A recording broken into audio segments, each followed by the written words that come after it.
જ્યારે પુત્રએ તેના બીમાર પિતાને થપ્પડ મારીને વૃદ્ધાશ્રમમાં મોકલ્યા, ત્યારે પિતાએ તેમને એવો પાઠ ભણાવ્યો કે પુત્ર અને વહુના હોશ ઉડી ગયા. નમસ્કાર મિત્રો, તમને બધાને જય શ્રી કૃષ્ણ. આજની આ વાર્તા ઘણી પ્રેરણાદાયક અને જ્ઞાનવર્ધક છે, એટલે આ વિડીયોને અંત સુધી સાંભળજો અને અગર પસંદ આવે તો તમારા અન્ય મિત્રોને પણ શેર અવશ્ય કરજો. કોમેન્ટ બોક્સમાં તમારો અભિપ્રાય જરૂર લખજો કે એક પિતાએ તેના પુત્રને જે દંડ આપ્યો તે બરાબર હતો કે નહીં. તો ચાલો મિત્રો શરૂ કરીએ આજની વાર્તા. મનોહરજી તેમની આંખોમાં ઉદાસી અને તેમના જીવનની શૂન્યતાનો અહેસાસ લઈને વૃદ્ધાશ્રમના એક રૂમમાં બેઠા છે. મનોહરજી 1 મહિના પહેલા જ આ વૃદ્ધાશ્રમમાં આવ્યા હતા. તેમને અહીં બિલકુલ મન નહોતું લાગતું. તેઓ તેમના પરિવારને વારંવાર યાદ કરી રહ્યા હતા. તેઓ તેમના પૌત્રને ખૂબ યાદ કરી રહ્યા હતા. તે પોતાના પૌત્રની આસક્તિને તેમના મનમાંથી દૂર કરી શકતા નહોતા. તેમની આંખોમાંથી આંસુ હલકાઈને તેમના ગાલ પર પડે છે. તેઓ તેમના પરિવારને ખૂબ જ યાદ કરી રહ્યા હતા. અને વૃદ્ધાશ્રમના લોકોએ તેમને કેવી હાલતમાં બચાવ્યા હતા તે બધું વિચારી રહ્યા છે, અને તેઓ તે દિવસને આજે પણ ભૂલી શકતા નથી. ધીરે ધીરે ફરી પાછું યાદ આવવા લાગે છે કે એક નાની વાત ઉપર પુત્ર અને વહુએ ઘરમાં કેવી મોટી ધાંધલ કરી દીધી હતી. એ દિવસે પુત્ર જ્યારે ઓફિસથી આવે છે ત્યારે મનોહરજી તેમના પુત્રને કહે છે, મારી તબિયત સારી નથી, બીપી ઉપર નીચે થઈ રહ્યું છે, મને ડોક્ટર પાસે લઈ જા. ત્યારે પુત્રએ ગુસ્સે થઈને કહ્યું કે તમારું બીપી દરેક નાની નાની વાતમાં ઉપર નીચે થવા લાગે છે, એટલે મારે તમને દરરોજ ડોક્ટર પાસે લઈ જવું પડે છે, અને હવે મારી પાસે એટલા પૈસા પણ નથી કે હું તમારા પાછળ પૈસા ખર્ચી શકું. તમે તો ઘરે સાવ નિષ્ક્રિય થઈને બેઠા છો અને કંઈ કામ કરતા નથી. એક તો અમે તમારા ખાવા પીવાની દેખભાળ કરીએ છીએ અને ઉપરથી તમારા દવાઓના પૈસા પણ ખર્ચા કરીએ છીએ. બિચારા મનોહરજી તેમના પુત્રની વાત સાંભળીને તેમના રૂમમાં ચાલ્યા જાય છે. પણ થોડી વારમાં તેનો પૌત્ર આવીને કહે છે, દાદાજી, હું પપ્પા મમ્મી સાથે મૂવી જોવા જાઉં છું અને બહારથી જમીને આવીશું. એટલે મમ્મીએ કહ્યું છે કે સવારે તમારા માટે 2 રોટલી રાખી છે, મીઠું લગાડી ચા સાથે ખાઈ લેજો. તેમનો દીકરો અને વહુ તેમના પૌત્ર સાથે મૂવી જોવા માટે બહાર જાય છે. મનોહરજી એ વાતથી ખૂબ જ પરેશાન થાય છે કે તેમના માટે પુત્ર પાસે ન તો પૈસા છે કે ન તો સમય છે, પરંતુ પોતાના માટે પૈસા પણ છે અને સમય પણ. તે 3 થી 4 કલાકનો સમય ફિલ્મ જોવામાં વિતાવી શકે છે, પણ મને 1 કલાક માટે ડોક્ટર પાસે લઈ જઈ શકતો નથી. તેઓ આ મુદ્દે વિચારતા રહે છે અને રાત્રે 12 વાગ્યે તેમનો પુત્ર વિનય અને વહુ ઘરે આવે છે. પૌત્ર રસ્તામાં જ સૂઈ ગયો હતો, તેથી વિનય તેમના રૂમમાં જાય છે અને તેને સુવડાવી દે છે. ત્યાર પછી મનોહરજી તેમના પુત્રને કહે છે કે દીકરા, તે મને કહ્યું હતું કે તારી પાસે સમય નથી, પણ તારી પાસે ફિલ્મ જોવા માટે 4 કલાક છે, પણ તારી પાસે તારા વૃદ્ધ પિતાને ડોક્ટર પાસે લઈ જવાનો સમય નથી, બરાબર ને? મનોહરજીએ આટલું જ કહ્યું કે ત્યાં જ તેના પુત્ર વિનયે એના પિતાને ગાલ પર 2 થપ્પડ મારી દીધી. તમારી હિંમત કેવી રીતે થઈ મારા જીવનમાં દખલઅંદાજી કરવાની? હું પૈસા કમાઉં છું અને મારા જ પૈસા ખર્ચું છું. તમારી જેમ ઘરમાં બેઠા બેઠા મફતની રોટલીઓ નથી તોડતો અને મારી પર હુકમ ચલાવવાની કોશિશ કરો છો. ચૂપચાપ એક ખૂણામાં શાંતિથી પડ્યા રહો, નહીં તો હું તમને આ ઘરની બહાર કાઢી નાખીશ. પિતાનું આટલું અપમાન કર્યા પછી વિનય તેના રૂમમાં સૂવા માટે ચાલ્યો જાય છે. પણ તેના પુત્ર દ્વારા અપમાનિત થઈને મનોહરજીને આંચકો લાગી જાય છે અને તેઓ અંદરથી સાવ ભાંગી પડે છે. આટલું અપમાન સહન કરીને તેઓ ભૂતની જેમ ઊભા રહી વિચારી રહ્યા હતા કે તેના પુત્રએ તેની સાથે આ શું કર્યું. તેમની આંખ સામે અંધકાર છવાઈ ગયો અને તેમને જાણે એવું લાગ્યું કે આ જમીન ફાટી જાય અને તેમાં તેઓ સમાઈ જાય. મનોહરજી તેના પુત્રએ કરેલા અપમાનને સહન કરી શકતા નથી અને તે જ રાત્રે તેઓ 2 ધાબળા અને એક ચટાઈ લઈને ઘરની બહાર નીકળી જાય છે કે હવે બહુ થયું, હું હવે આ ઘરમાં રહી શકતો નથી, કેમ કે દીકરાએ તો બધી હદ વટાવી દીધી છે.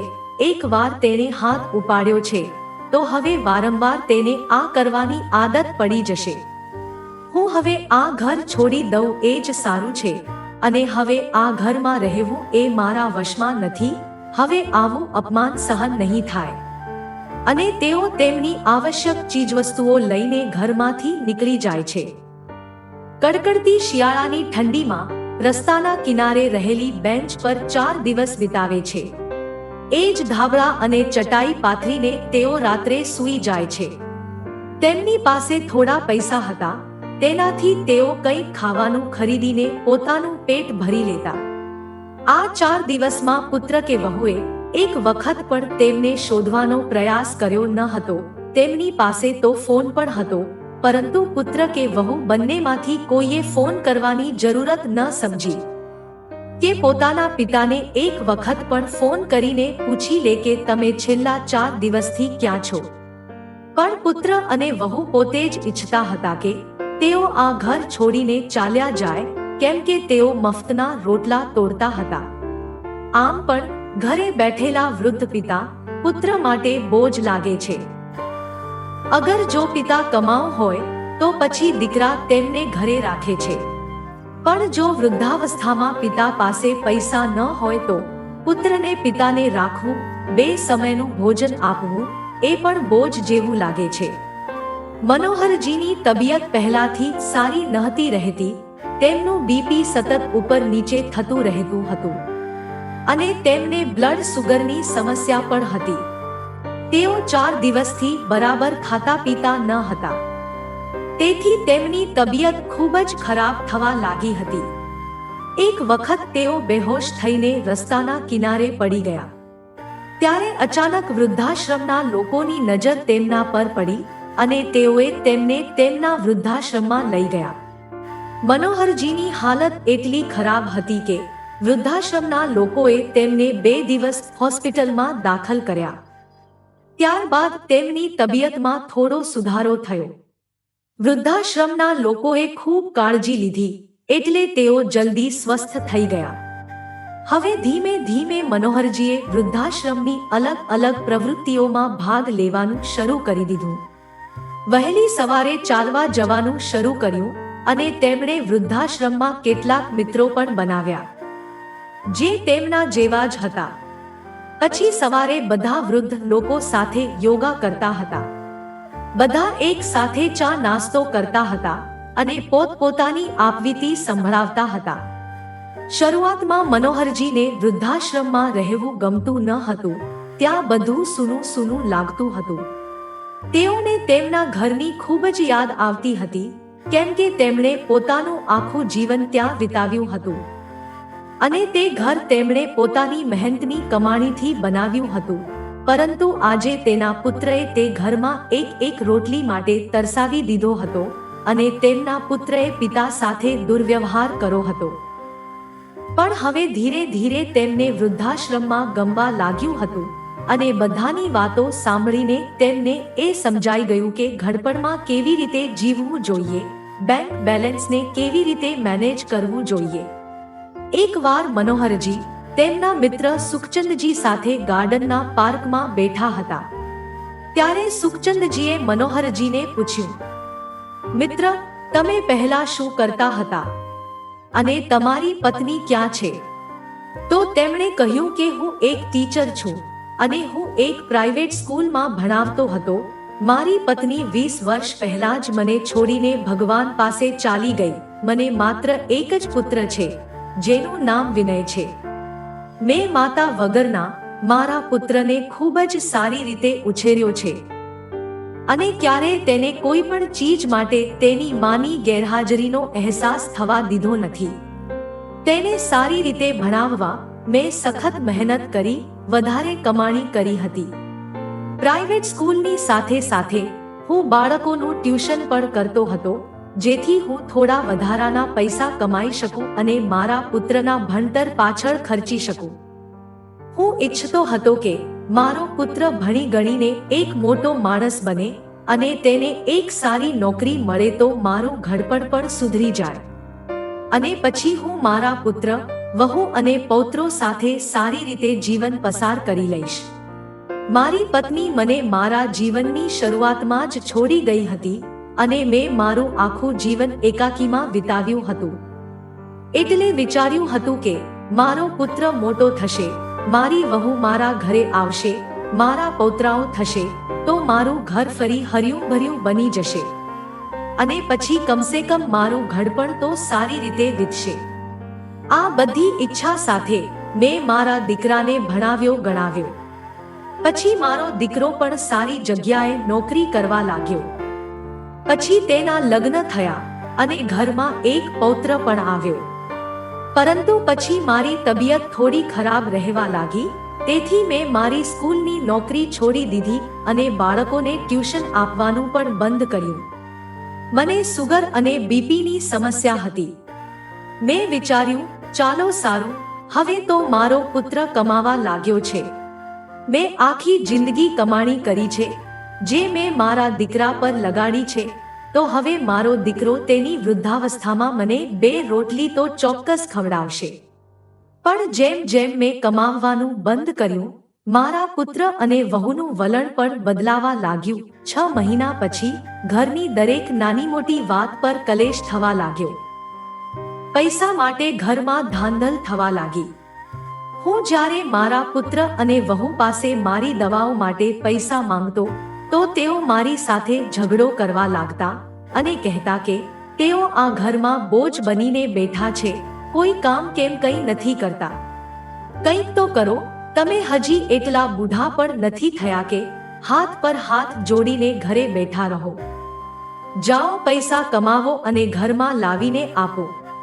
એક તો હું વૃદ્ધ થયો હતો અને મારી તબિયત પણ સારી નહોતી રહેતી અને મારો પુત્ર મારી દવાઓ સમયસર લઈ આવતો ન હતો. મારાથી મારું કામ પણ નહોતું થતું. મારું બીપી ઉપર નીચે થતું હતું અને મારા હાથ પગ ધ્રુજવા લાગતા હતા. પણ મારો પુત્ર આ બધું સમજવા તૈયાર જ નહોતો. અને એક દિવસે ઘરમાં પૈસાને લઈને ઝઘડો થયો, જેના કારણે દીકરાએ મને 2 થપ્પડ મારી દીધી. પછી મેં વિચાર્યું કે હવે હું આ ઘરમાં બેશરમ વ્યક્તિની જેમ જિંદગી નહીં જીવું અને એટલે હું ઘરની બહાર નીકળી ગયો. હવે આજે હું આ વૃદ્ધાશ્રમમાં છું. મારા દોસ્ત જીવન પણ એક અજીબ રમત રમે છે અને તેનો તમને ખ્યાલ પણ નથી આવતો. પહેલા તો મારી પત્નીને ભગવાને એમની પોતાની પાસે બોલાવી લીધી અને હવે હું વૃદ્ધાશ્રમમાં મારી બાકીની જિંદગી વિતાવી રહ્યો છું. એક દિવસની વાત છે, વૃદ્ધાશ્રમના તમામ લોકો રાત્રિ ભોજન કરીને બેઠા હતા ત્યારે સમાચાર સાંભળ્યા કે આખા દેશમાં કોરોનાના રોગચાળા માટે લોકડાઉન લગાવવામાં આવ્યું છે અને રોગચાળાને કારણે તમામ સ્કૂલો બંધ રહેશે અને આથી સ્કૂલના વર્ગો ઓનલાઈન શરૂ કરવામાં આવશે. ત્યારે મનોહરજીના મનમાં એક વિચાર આવ્યો છે કે ઓનલાઈન ક્લાસમાં તો તમારે ભણવા માટે સ્કૂલે જવું પડતું નથી અને તમારે સ્કૂલની જેમ ઊભા રહીને ભણાવવાની જરૂર પણ નથી. ફક્ત મોબાઈલ કે કમ્પ્યુટર પર ઘરમાં બેસીને પણ બાળકોને ભણાવી શકો છો. મનોહરજી ગણિત અને વિજ્ઞાનના ખૂબ સારા ટીચર હતા, એટલે તેમણે પોતાનો ઓનલાઈન બાયોડેટા 2 થી 3 સ્કૂલોમાં મોકલી દીધો અને પછી એક સ્કૂલમાં તેઓ ગણિત અને વિજ્ઞાનના ટીચર તરીકે નિયુક્ત પણ થઈ ગયા. હવે તેઓ ઓનલાઈન અભ્યાસથી હર મહિને સારી એવી કમાણી કરવા લાગ્યા હતા.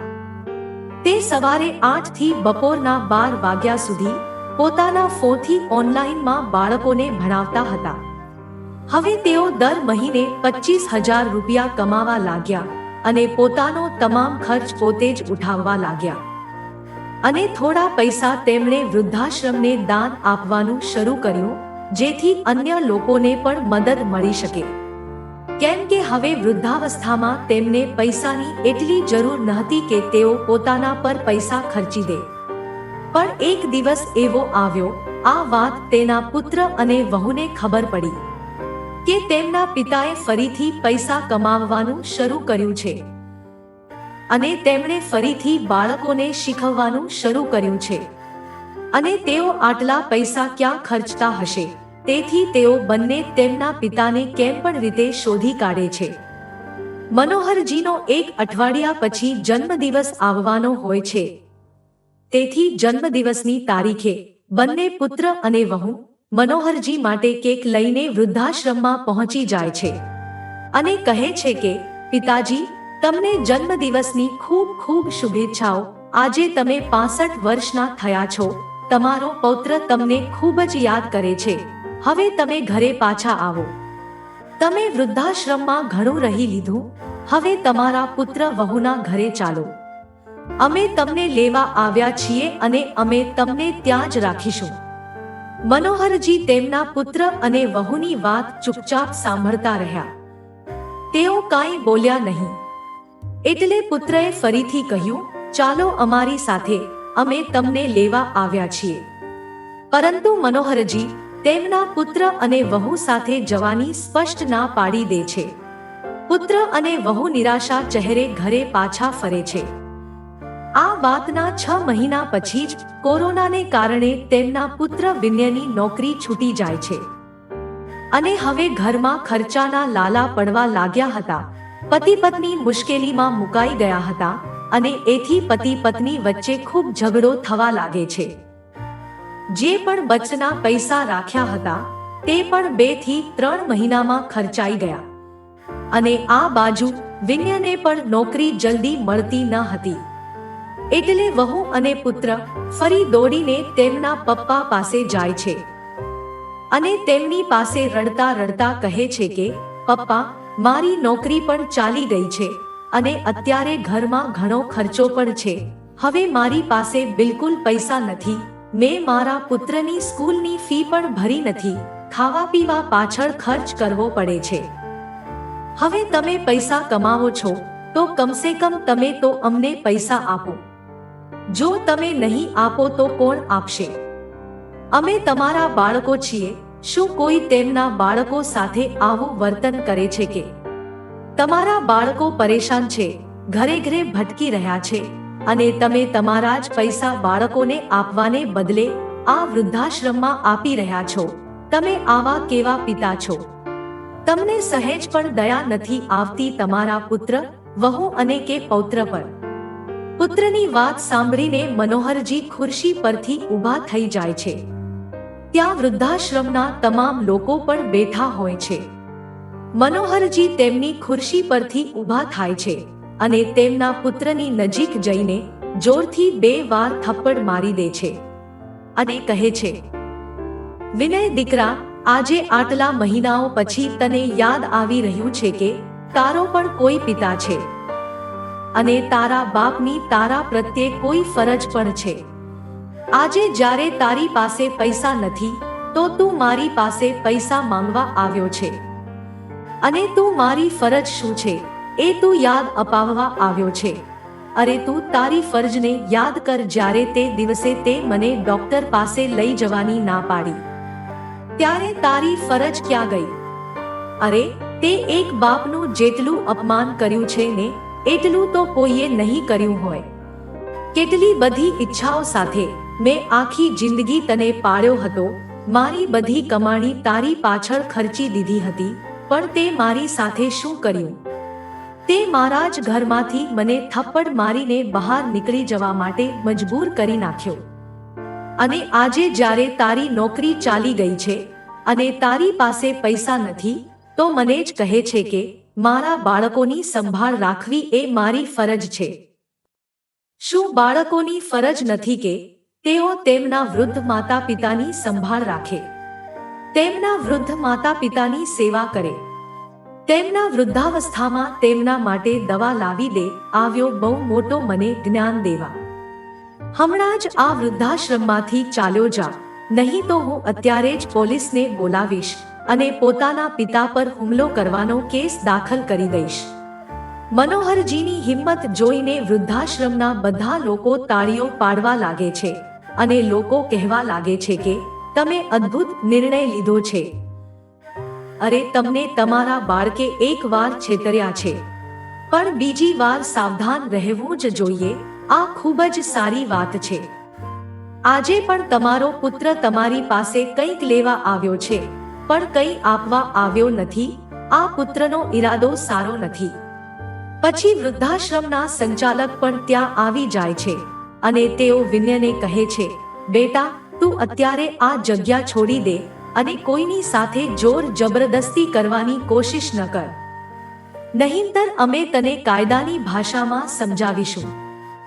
પુત્ર અને વહુ બંને બેઆબરૂ થઈને વૃદ્ધાશ્રમથી નીકળી જાય છે અને મનોહરજી પોતાનું આખું જીવન વૃદ્ધાશ્રમમાં આરામથી વિતાવવાનું નક્કી કરે છે અને તેમની કમાણી પણ વૃદ્ધાશ્રમમાં આપે છે. તો મિત્રો, એક સ્વાભિમાની પિતાનો આવો સાહસિક નિર્ણય તમને કેવો લાગ્યો? જો તમે એમની જગ્યાએ હોત તો તમે શું કરત?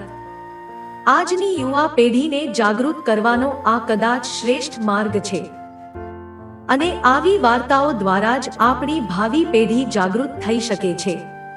આ વાર્તા વિશે તમારો અભિપ્રાય જરૂરથી જણાવજો. જો તમને વાર્તા પસંદ આવી હોય તો લાઈક અને શેર કરવાનું ભૂલશો નહીં. જો તમે અમારી ચેનલની પહેલીવાર મુલાકાત લઈ રહ્યા છો તો કૃપા કરીને અમારી ચેનલને સબસ્ક્રાઇબ કરજો. આભાર મિત્રો.